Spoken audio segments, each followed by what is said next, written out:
Deepak builders end developers और निवृत्ति मोटकरी परिवार का एक्सक्लूसिव प्रोजेक्ट 3 लीव्स, ऊंची जीवन शैली का ऊंचा आनंद। For more details call 982 333 9180।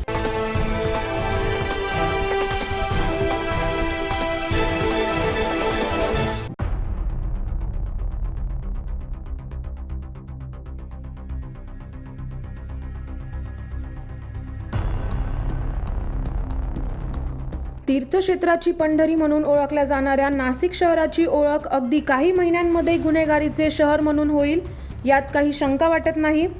कारण मागील 8 दिवसात शहरात गुन्हेगारीच्या घटनांमध्ये झपाट्याने वाढ झाल्याचे पाहायला मिळते। सातपूर येथील गाड्यांच्या तोडफोडीची घटना ताजी असतानाच शहरातील जुने नाशिक कुंभारवाडा काझीगडी परिसरात मध्यरात्री 2 वाजेच्या सुमारास काही अज्ञात व्यक्तींनी 7 ते 8 गाड्यांची जाळपोळ केल्याची घटना घडली आहे। यात 5 मोटरसायकल, एक छोटा हत्ती, एक हातगाडीचे मोठ्या प्रमाणात नुकसान झाले। 2:15-2:30च्या आसपास माझा छोटा हत्ती आणि बाकी 2 व्हीलर होते, तर कोणी अज्ञात व्यक्तीने जाळली ती गाडी।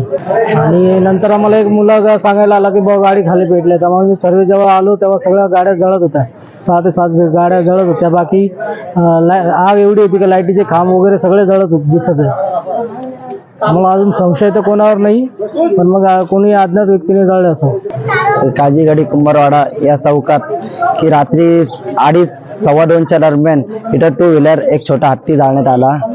की आम्हाला संशय नाही कोणावर की बाहेरचा व्यक्ती असू शकतं, कारण की हा मोठा रहदारीचा रस्ता आहे। इथे येणारे जाणारे गाड्यांवर केलेले आहे, गाड्यांवर पेट्रोल फेकलंय। 7 गाड्या जाळल्या टोटल। इथं रात्री साधारण 2 वाजेच्या सुमारास आमच्या स्थानिकांच्या 7 ते 8 गाड्या जाळण्यात आलेल्या आहेत।